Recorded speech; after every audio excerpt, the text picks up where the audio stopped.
Hey guys, in this video I'll show you how to connect Take Profit Trader to TradingView. Now the first thing I want you to do is log in to TradingView and then come here and click on the trading panel. So open up your trading panel and then I want you to come here and search for this broker right here that is called TradingView.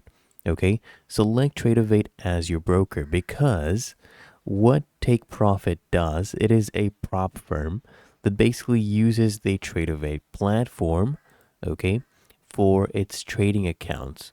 So they'll give you the login credentials, but for that to connect here, use TradingView. So either it's a live account or a demo account. Whatever it is, just put in your TradingView username, your password, and then just tap here on connect. Just authorize the connection. And it's really that easy and simple. If you found this helpful, make sure you smash that like button and subscribe to Quick Fix.